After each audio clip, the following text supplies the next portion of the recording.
Իհարկե պետք է արձանագրենք, որ Հայաստանում մեզ ծանոթ process-ները 180 աստիճան շրջվել են, երբ որ կառավարող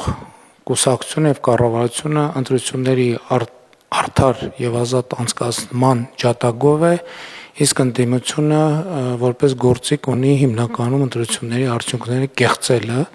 եւ կեղծիքների մեխանիզմներ օգտագործելը,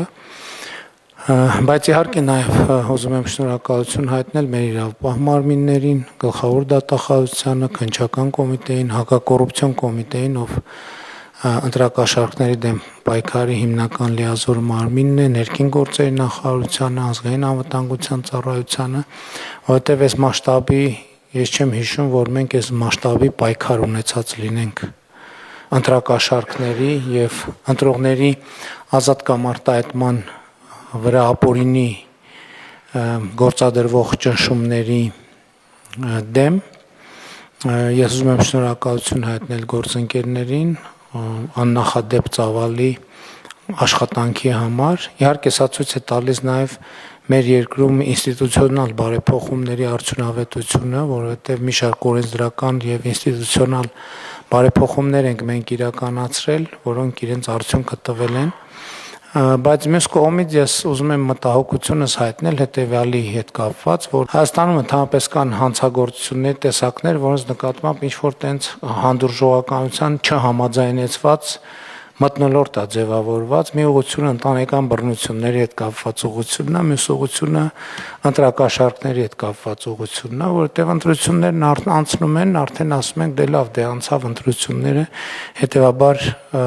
ընտրակաշառք տվողները եւ ստացողները կարող են գնալ իրենց գործերին։ Ես կարծում եմ, որ այս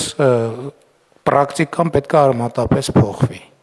Այս ընտրություններում ընտրակաշառք տալու կամ վերցնելու մեջ բռնված ցանկացած ոք մինչև հաջորդ ընտրությունների արդյունքների ամփոփումը պետք է անցկացնի բանտում։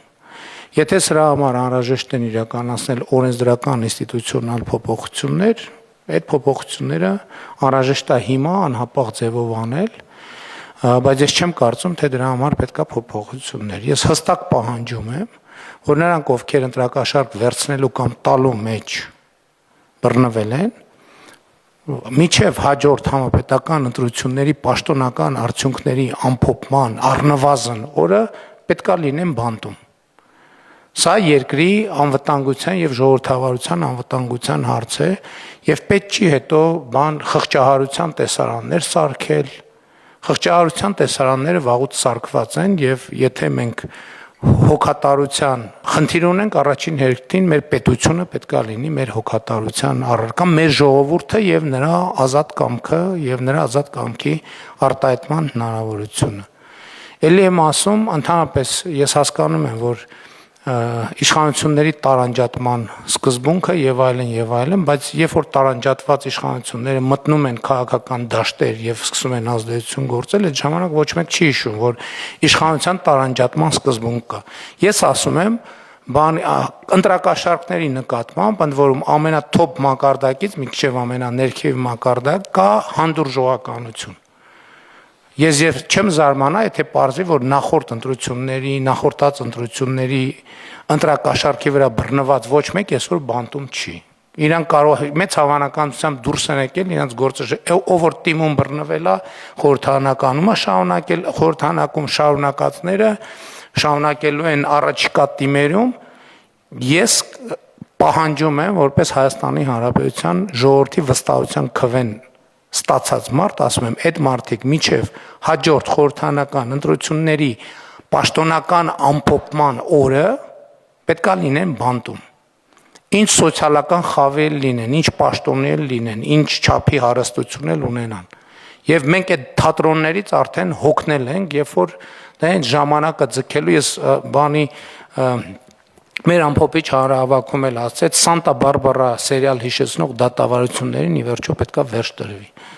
Ես այս քարոզարշավում իմ ամենամեծ դիսկոմֆորտը եղել այն, երբ որ մարդիկ ինձ շատ կոնկրետ ասել են, այս գործը ինչի հանգուցալուծում չի ստացել, այն գործը ինչի հանգուցալուծում, եւ ես չունեմ պատասխաններ, որովհետեւ իրականում այդ հարցերի հասցեատերը ես չեմ։ Բայց դրա մասին ոչ մեկ չգիտի, որ ես չեմ։ Եվ դրա քաղաքական պատասխանատվությունը կրում եմ ես եւ ես կրում եմ դրա քաղաքական պատասխանատվությունը եւ հստակ դնում եմ հարցը, որ այդ խնդիրները պետքա լուծվեն։